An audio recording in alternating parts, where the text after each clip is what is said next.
la réalité de nos hôpitaux. Vous nous attendiez. Ah, on vous a fait que des extraits pour nous avoir et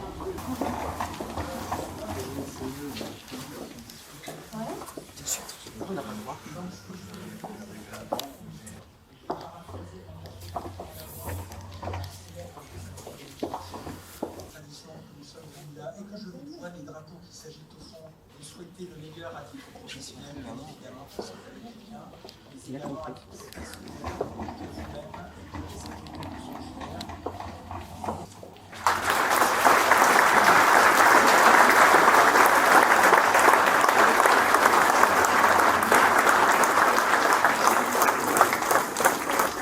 un petit changement de programme.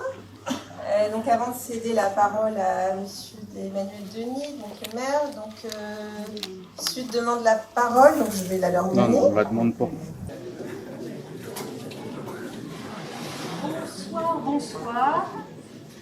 Alors, on ne va pas prendre beaucoup de votre temps, vous en avez l'habitude maintenant de toute façon, donc voilà, on va commencer rapidement et comme ça, on va pouvoir vous laisser déguster votre galette. Chers bricoleurs et bricoleuses, Madame la directrice, Mesdames et Messieurs du CHRU de Tours, permettez-nous de vous adresser nos meilleurs vœux. Pour autant, nous allons nous limiter à des vœux de bonne santé, car pour le reste, étant donné nos désaccords profonds sur les déstructurations passées et à venir, nous vous souhaitons plutôt des échecs. Tout d'abord, une petite explication sur nos tenues. Non, c'est pas à cause de la Fashion Week. De plus en plus, mais celles-ci sont de plus en plus adaptées à nos conditions de travail. Car oui, au CHRU de Tours, le bricolage est de mise. Premier poste de bricolage, les effectifs et les lits. Merci pour cette belle gestion, où chacun d'entre nous est un pion qu'on déplace de service en service, au gré des besoins et des humeurs. Les compétences, moi, on voit ça après, bien évidemment. Et nos patients, alors, aussi participent à ce grand jeu de loi hospitalier.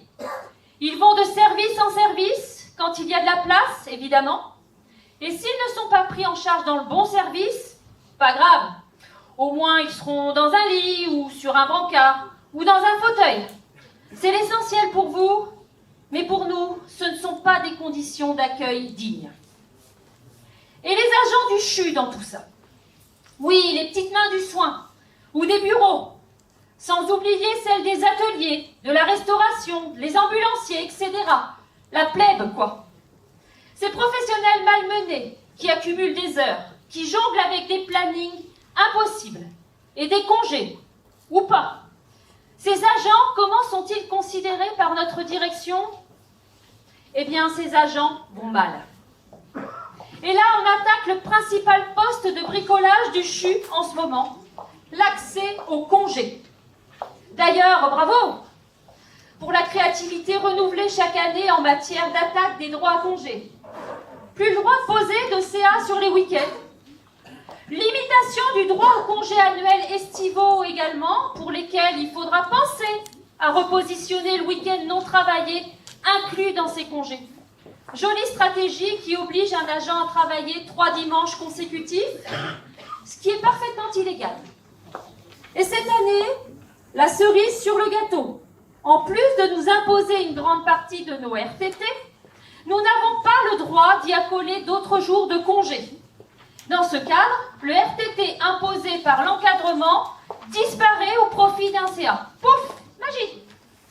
Un nouveau texte de loi? Non, non, non, pas besoin. À la direction, on fait la loi. Il paraîtrait que c'est pour sanctuariser nos congés, ceux que vous nous refusez pour nécessité de service. Enfin, surtout, pour faire des économies sur les effectifs. C'est plutôt ça, la vraie raison. Il est vrai qu'en tant que membre de direction, vous bénéficiez sans problème de vos week-ends, de vos soirées. Au besoin, vous pouvez même avoir recours à la nounou.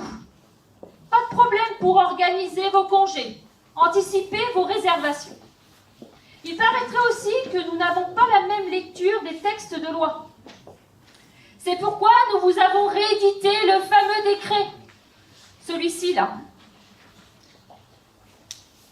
Le fameux décret sur les congés, très clair sur les droits dans la fonction publique hospitalière. Et au besoin, nous vous proposons ces ouvrages.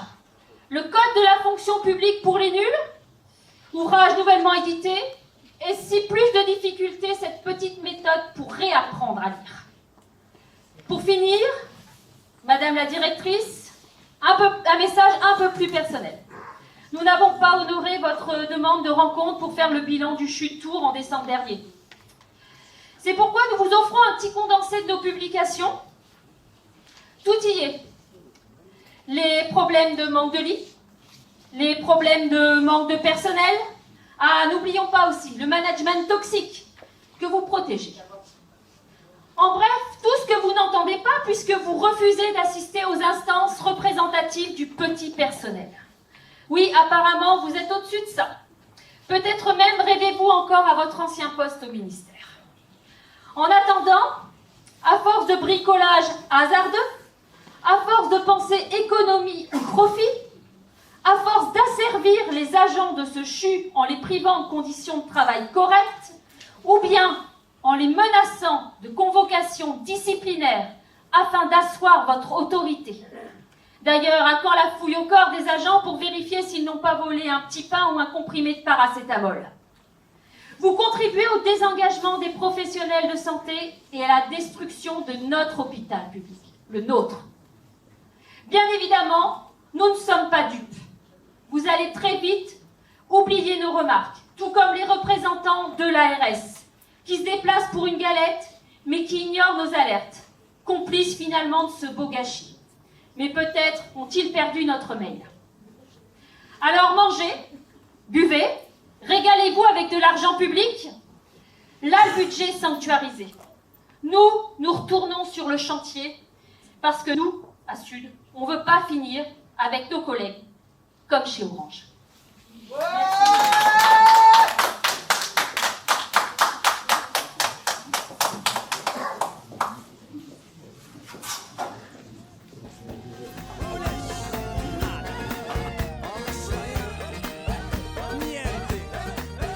C'est ça la réalité de nos hôpitaux.